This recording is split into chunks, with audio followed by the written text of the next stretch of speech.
तो यार अब तक हम CDS 2 2024 के एंटोनिम सिनोनिम, CDS 1 2024 के एंटोनिम सिनोनिम कर चुके हैं। अब CDS 2 23 के सिनोनिम वाले पार्ट को आज करने वाले हैं। ये जो वोकैब है वो मैंने आज की एसएससी पत्रिका में डाल दी है। जिनको नहीं पता एसएससी पत्रिका क्या है, ये एक ऐसा ई पेपर है जिसमें मतलब जो इम्पोर्टेंट न्यूज है डिफेंस एस्पिरेंट के लिए जो इम्पोर्टेंट न्यूज है वो कलेक्ट करके इसमें डाली जाती हैं। ई पेपर टाइप तुम मान सकते हो। तो टेलीग्राम पर ये चीज़ तुम्हें मिल जाएगी, डेली बेसिस पर सुबह सुबह तो मिल जाता है। उसमें ये एक सेक्शन आता है वोकैब का, उसे मैं बनाता हूँ, तो वहाँ पर ये चीज़ तुम्हें देखने को मिल जाएगी। तो इसका डिस्कशन करने वाले हैं आज है 24 जनवरी फ्राइडे। संडे को पूरा रिवीजन कर लेंगे सारे जो भी इस वीक में करा है उसका।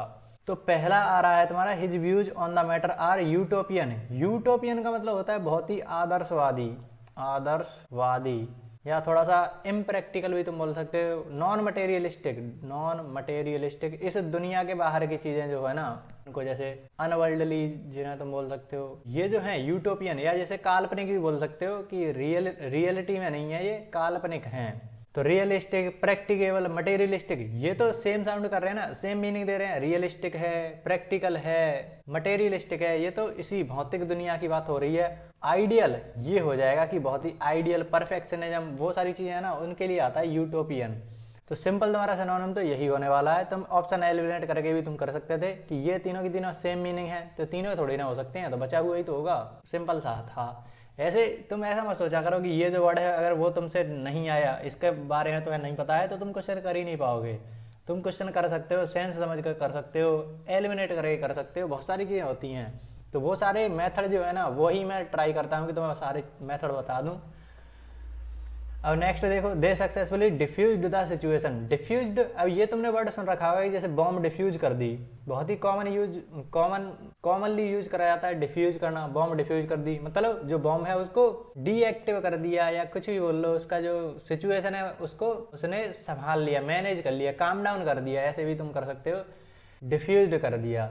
मिटिगेट का मतलब होता है, एनडीए का PYQ है ये, पहली बात तो एनडीए में पूछा जा चुका है। और ये जो सीरीज चल रही है ना, उसके पहले दूसरे वीक में भी हमने ये वर्ड देख रखा था, मिटिगेट, कम करना। गेट पर से थोड़ी सी मिट्टी कम कर दो, ऐसे करके हमने निमोनिक बनाया था इसका, तो वो याद रह गया था। देख रहे हो यहाँ पर भी सिचुएशन को थोड़ा सा कम करने का ट्राई करा जा रहा था। मिटिगेट को भी यही है, रिड्यूस करना, किसी के इफेक्ट को रिड्यूस करना, उन सब के लिए मिटिगेट आ जाता है।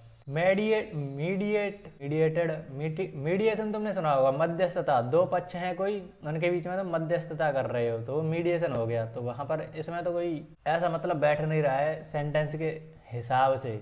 अब देखो एक और तरीका है इसको करने का, दे सक्सेसफुली डिफ्यूज्ड द सिचुएशन। तो सिचुएशन या तो वर्सन हो रही होगी, बेकार हो रही होगी, या फिर अच्छी हो रही होगी, या तो पॉजिटिव हो रही होगी, या फिर नेगेटिव सिचुएशन हो रही होगी, और ज़्यादा खराब स्थिति होती जा रही है। दो ही चीज़ें तो हैं। सक्सेसफुली मतलब पॉजिटिव अर्थ दे रहा है ना कि सक्सेसफुली उसको डिफ्यूज कर दिया गया। तो सक्सेसफुली मतलब डिफ्यूज्ड एक तुम्हारा पॉजिटिव वर्ड होगा कि जो सिचुएशन है ना वो खराब नहीं हुई, वो थोड़ी सी ठीक हो गई। तो इसमें से कौन सा हो सकता है? मिटिगेट, वो कम कर दिया, इन्हीं के लिए आता है। एक्टिवेटेड, नरेटेड, ये तो नहीं होंगे। सिचुएशन को एक्टिवेट कैसे करोगे? नहीं हो सकता।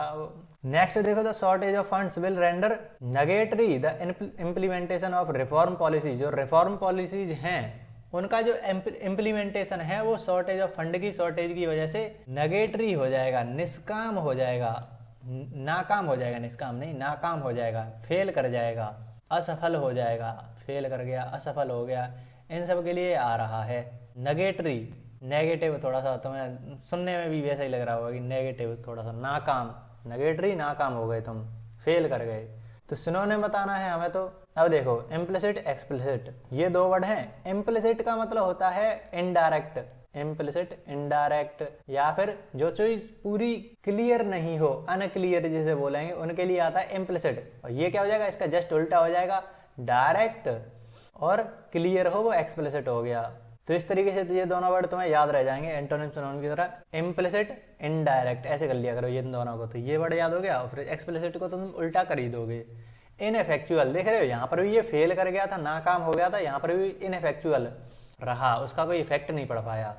तो ये इसका डायरेक्ट सिनोनिम हो जाएगा। कंपोजिशन तो क्या है? संयोजन, कंपोजिट, वो तुमने पढ़ा होगा मैथ में, F function, G function, F O G, composition of function, ऐसे करके कि उनका संयोजन हो गया, मिलन हो गया, मिलान हो गया। तो यहाँ पर तो उसका कोई मीनिंग बन नहीं रहा है, तो नेगेटरी का मतलब नाकाम हो गया, जो इम्प्लीमेंटेशन है रिफॉर्म पॉलिसी का वो नाकाम हो गया, फेल कर गया, तो इनफेक्चुअल हो गया। इस तरीके से तुम इसको कर सकते थे। Business floundered during the pandemic. अब देखो सेंटेंस का सेंस समझ के इसको भी तुम कर सकते हो। पेंडेमिक के दौरान क्या बिजनेस बढ़िया ग्रोथ दिखाई होगी या वो डाउन चला गया होगा, उसका घाटा हो गया होगा। ज़्यादातर जो बिजनेस थे उनका तो नुकसान ही हुआ था ना, तो फ्लंडर्ड का मतलब वही है कि नुकसानदायक होगा, तो नेगेटिव वर्ड हो गया। अब देखो ऑप्शन देखो, फेस्ड मैनी प्रॉब्लम, देख रहे हो हमें इसका मतलब नहीं पता है, लेकिन हमें इतना पता है कि ये जो वर्ड है ना वो नेगेटिव होगा थोड़ा सा। ये नेगेटिव पॉजिटिव वाला बहुत खतरनाक तरीका है, इससे तुम बहुत सारे क्वेश्चन कर सकते हो, मैक्सिमम क्वेश्चन इसी से तुम कर सकते हो, ऑप्शन वगैरह तुम एलिमिनेट कर सकते हो इसके तरीके से। फेस्ड मैनी प्रॉब्लम्स, देख रहे हो यहाँ पर प्रॉब्लम्स फेस करेगा, पेंडेमिक के दौरान बिजनेस प्रॉब्लम्स फेस करेगा, तो नेगेटिव तुम्हें दिख रहा है कि प्रॉब्लम्स क्रिएट हो रही हैं। ग्लाइडेड थ्रू, ग्लाइडेड का मतलब होता है कि पार निकल जाना, किसी चीज से पार निकल जाना, तो मतलब वो सफल हो गया ना, किसी को तुमने पार कर लिया, सफल हो गया, निकल गया। फ्लॉटेड थ्रू, तैर जाना, वही है, देख रहे हो आगे बढ़ जाने से रिलेटेड है ये, आगे बढ़ जाना है, सक्सीड कर जाना, सफल हो जाना, सफलता प्राप्त कर लेना, तो देख रहे हो ये आगे बढ़ रहे हैं, आगे बढ़ रहे हैं, लेकिन यहाँ पर रुकावट आ रही है, प्रॉब्लम्स आ रही हैं, तो ये भी नेगेटिव, सिनोनिम बताना है तो ये भी नेगेटिव, आंसर तो यही होगा। तो देख रहे हो किस तरीके से तुम कर सकते हो। फ्लंडर्ड का मतलब ऐसे होता है कि फेस्ड मैनी प्रॉब्लम, यही इसका मीनिंग भी होता है कि तुम बहुत ज़्यादा प्रॉब्लम्स फेस कर रहे हो, तो फ्लंडर्ड है वो। He first convulsed and then collapse on the floor. Convulsed का मतलब होता है कि तुम कोई शॉक वगैरह लग जाए ना, शॉक लग जाए, कांपने से रिलेटेड, इन सब से आता है कन्वल्ड। सबसे पहले वो कांपा और कोलैप्स कर गया, गिर गया जमीन पर, फ्लोर पर, तो उनके लिए आता है कांपना। ट्रेम्बल वगैरह सब इन्हीं के लिए हैं, ट्रेम्बल। अब ऑप्शन देखो, क्राइड, शाउटेड, ये तो चिल्लाने वगैरह से रिलेटेड आ गया, लेकिन ये शॉक वगैरह से नहीं है। क्राउच्ड का मतलब होता है बैठ जाना या झुक जाना, झुक जाना, बैठ जाना, इन सब के लिए आता है क्राउच्ड। जैसे स्क्वाटेड होता है ना, स्क्वाटेड, वो इसका डायरेक्ट सिनोनिम हो जाएगा। स्क्वाटेड का मतलब भी तो यही होता है ना कि बैठ जाना। स्क्वाट वगैरह लगाते हैं, जिम वगैरह जाते हैं, तो स्क्वाट का मतलब बैठते हैं, झुक जाते हैं थोड़े से, तो उसके लिए आता है क्राउच्ड। सी वर्ड का मतलब होता है सिंपल ये, शौक लगना, कांपना, धक्का लगना, इन सब के लिए सी वर्ड आता है। तो इसका सिनोनिम तो यही होने वाला है, सी वर्ड। इसका मेरे पास अभी कोई निमोनिक नहीं है, तो लेकिन संडे अभी आने वाला है, तो संडे को मैं रिवाइज भी करा देता हूँ सारे वर्ड्स को, ऐसी कोई खास दिक्कत है नहीं, तुम अभी क्वेश्चन करना सीख रहे हो। His speeches were models of brevity. अब देख रहे हो ये तुम्हारा एनडीए में भी पूछा जा चुका है, अब सीडीएस में भी तुम्हें पूछ लिया। ब्रेविटी, अब ये तो हमने इसी वीक में या पिछले वाले वीक में करा था ना, ब्रेविटी, ब्रीफ से, ब्रेविटी ब्रीफ, संक्षिप्तता जिसे हिंदी में बोलेंगे, संक्षिप्तता, शॉर्ट में कोई चीज कर रहे हो, संक्षिप्तता। और इसी के लिए एक और वर्ड वहीं पर आया था, कंसाइज, ये भी तुम्हारा एनडीए में पूछा जा चुका है। कंसाइज, ब्रेविटी, ये दोनों वर्ड एनडीए में पूछे जा चुके हैं। तो संक्षिप्त के लिए, शॉर्ट करने के लिए कुछ तो कंसाइज आता है, उसी से ये बन गया है कंसीजन, कंसाइजन, कंसीजन, जो भी बोलो। लेंथीनेस तो उल्टा हो गया कि बहुत ज़्यादा बढ़ा चढ़ाकर, शॉर्ट में नहीं बता रहा। परमानेंस, एग्जाम्पलरी, ये तो अलग ही मीनिंग दे रहे हैं, लेकिन कंसाइजन, कंसाइजन ही तुम्हारा आंसर हो जाएगा। ब्रेविटी, संक्षिप्तता जिसे तुम बोलोगे हिंदी में, ब्रेविटी, ब्रीफ में ऐसे कर सकते हो तुम। ये तो तुम्हारा निमोनिक के साथ ही हो गया। We must not become complacent, complacent about the progress of technology. ये फिर से एनडीए का पीवाईक्यू है, देख रहे हो रिपीट करते हैं, एनडीए के सीडीएस में डाल देते हैं, सीडीएस का एनडीए में डाल देते हैं, वो चलता रहता है, तो तुम्हें दोनों के करने हैं। जैसे हमने इसको याद भी करा था, कंप्लेसेंट का मतलब होता है आत्मसंतुष्ट, आत्मसंतुष्ट, यानी कि सेल्फ सेटिस्फाइड, सेल्फ सेटिस्फाइड, उसके लिए आता है कंप्लेसेंट। याद कैसे करा था, कम प्लेस में शांत, सेंट आ गया ना, संत, शांत, तो कम प्लेस में ही, कम जगह में ही वो शांत हो जाए, मतलब आत्मसंतुष्ट है, उसे ज़्यादा कुछ नहीं चाहिए, छोटी सी जगह में ही वो संतुष्ट है। तो ऐसे हमने इसको याद करा था। और साथ में इसके एक और वर्ड आता है, बहुत ही फेमस है, कंटेंटेड, वो भी इसी के लिए आता है कि आत्मसंतुष्ट है, सेल्फ सेटिस्फाइड है। ये दोनों वर्ड साथ में तुम्हें देखने मिल जाएंगे, कॉम्प्लेसेंट और कंटेंटेड। तो यहाँ पर भी तुम्हें डिसकंटेंटेड, ये तो हो गया कि वो संतुष्ट नहीं है, असंतुष्ट जिसे तुम बोलोगे, डिससेटिस्फाइड, असंतुष्ट। कंटेंटेड, डायरेक्ट इसका सिनोनिम तुम्हें दिख रहा होगा ये। इग्नोरेंट, अनश्योर, अनसर्टेनिटी, उन सब के लिए आ रहा है, तो तुम्हें सेल्फ सेटिस्फाइड के लिए तो यही वर्ड दिख रहा होगा, कंटेंटेड। नेक्स्ट देखो, ही वाज टू ऑब्ट्यूज, ये शायद मैंने, चलो छोड़ो इसको, अभी नहीं कराया मैंने, लेकिन दो वर्ड होते हैं तुम्हारे, एक्यूट और ऑब्ट्यूज, मैथ में भी तुमने पढ़ रखे होंगे, लेकिन यहाँ पर वो मीनिंग नहीं है। एक्यूट एनडीए में पूछा जा चुका है, एक्यूट का मतलब होता है बहुत ही शार्प कोई चीज हो, इंटेलिजेंस से भी रिलेट कर सकते हो कि शार्प इंटेलिजेंस है, बहुत ही तेज खोपड़ी का कोई व्यक्ति है तो उसके लिए आता है एक्यूट। एक्टिव व्यक्ति है, बहुत ही ज्यादा तेज खोपड़ी है, उनके लिए आता है बेसिकली। चालाक वगैरह तुम बोल सकते हो, चालाक। उसका जस्ट उल्टा है ऑब्ट्यूज। ऑब्ट्यूज का मतलब होता है जो तेज खोपड़ी नहीं है, एक्टिव नहीं है, इनएक्टिव है। इनएक्टिव है, तेज खोपड़ी नहीं है मतलब डल होगा, मूर्ख टाइप का, मूर्ख, इन सब के लिए आ जाएगा ऑब्ट्यूज। तो अगर तुम देखो ऑप्शंस में सेंसिटिव, केयरफुल, ये सब तो हो गया कि सावधानी से, सेंसिटिव है, संवेदनशील है। क्विक विटेड, क्विक विटेड का भी मतलब यही है कि एक्यूट है। चालाक के लिए आता है विटेड, चालाक, उसका नेचर है वो बहुत ज्यादा विटी है, ऐसे करके सेंटेंस तुमने सुन रखे होंगे। तो चालाक के लिए आता है विटेड, तो वो तो एक्यूट का ही हो गया। ऑब्ट्यूज का क्या होने वाला है, डल, मूर्ख है, स्टूपिड है, उन सब के लिए ऑब्ट्यूज आ जाएगा।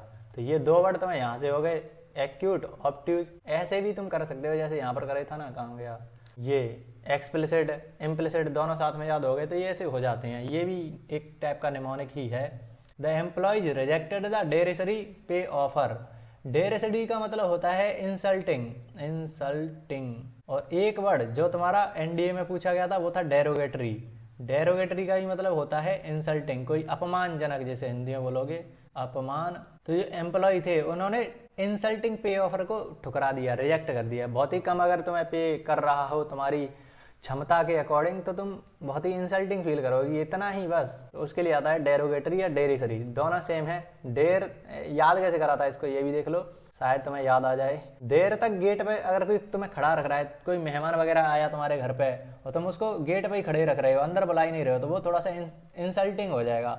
तो इस तरीके से हमने इसको याद करा था। तो वही है डेरोगेटरी, डेरिसरी, सेम, तुम्हें दिखने में भी सेम लग रहे होंगे, साउंड करने में भी सेम लग रहे होंगे। तो सिनोनिम तो ये होने वाला है, पार्शियल, फुल, इनएडिक्वेट। एडिक्वेट का मतलब क्या होता है, बहुत ही ज्यादा पर्याप्त है, पर्याप्त जैसे बोलेंगे, पर्याप्त, सफिशिएंट, सफिशिएंट। लेकिन यहाँ पर क्या लिखा है, इनएडिक्वेट मतलब अपर्याप्त, इनसफिशिएंट कमी हो गई, तो उसके लिए इनएडिक्वेट आ जाएगा।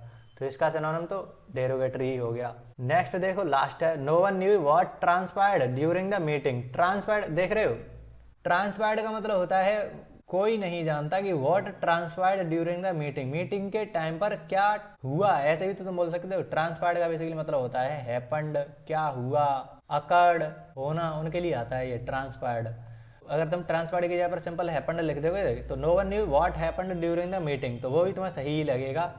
तो ये होता है ट्रांसपायर्ड। और एक आता है तुम्हारा हिंदी में या इंग्लिश में ही, जो साइंस वगैरह पढ़ते हैं ना, वाष्पोत्सर्जन, वाष्पजन हिंदी में इसको बोलते हैं, इंग्लिश में ट्रांसपिरेशन जिसे बोलते हैं, पायरेशन। तो यहाँ पर तुम देखो हिंदी में देखो उत्सर्जन, यहाँ पर वाष्प उत्सर्जन। उत्सर्जन का मतलब होता है कुछ निकलना, वाष्प निकलना, जो वेपर है, वेपर बोलेंगे, क्या बोलेंगे उसको, तो उसका उत्सर्जन हो रहा है, वो इमर्ज कर रहा है, निकल रहा है। तो इमर्जन, इमर्ज जो होगा वो भी इसका हो जाएगा सिनोनिम। तो कुछ होना, घटित होना, इमर्ज होना, वो सब ट्रांसपायर्ड के लिए आ जाता है। तो तुम ट्रांसपरेशन से याद कर सकते हो कि जो वेपर्स हैं, वाष्प है, वो उत्सर्जित हो रही है। तो इमर्ज्ड जो है वो आपका डायरेक्ट सिनोनिम हो जाएगा। एक्सचेंज, वाज स्पोकन, मर्ज, ये तो नहीं होंगे, अलग ही मीनिंग दे रहे हैं इसके अकॉर्डिंग सेंटेंस के। तो इस तरीके से देख रहे हो 10 तुम्हारे क्वेश्चन थे, 10 के 10 हमने कर लिए हैं। 10-15 मिनट में तुम्हारे सारे की सारी वोकैब हो जाती है डेली बेस पर। पीडीएफ तुम्हारे टेलीग्राम पर मिल जाएगी। बाकी जितने भी तुम्हारे दोस्त वगैरह हैं उनको अभी नहीं पता चला है कि डेली बेसिस पर वोकैब चल रही है, और ये पेपर तक चलेगी तुम्हारे। चाहे तुम एफकेट की तैयारी कर रहे हो, उनका तो फरवरी में ही पेपर आने वाला है। सीडीएस और एनडीए वाला का अप्रैल में आ जाएगा, तो वो तब तक चलने वाली है। डेली बेसिस पर ऐसे करने वाले हैं। इस वीक मैंने सीडीएस के कराए थे, नेक्स्ट वीक शायद एनडीए या एफकेट के मैं स्टार्ट कर दूंगा। ऐसे करके हम सारे के सारे पीवाईक्यू भी कर लेंगे, और जो इंपॉर्टेंट वोकैब है उनको भी मैं कवर करा दूंगा। और अगर टाइम मिला तो फिर मैं ईडीएम फ्रेजेस भी स्टार्ट कर दूंगा इसी में। चलो मिलते हैं नेक्स्ट वीडियो में, तब तक के लिए कुछ ना कुछ सीखते रहिए। धन्यवाद।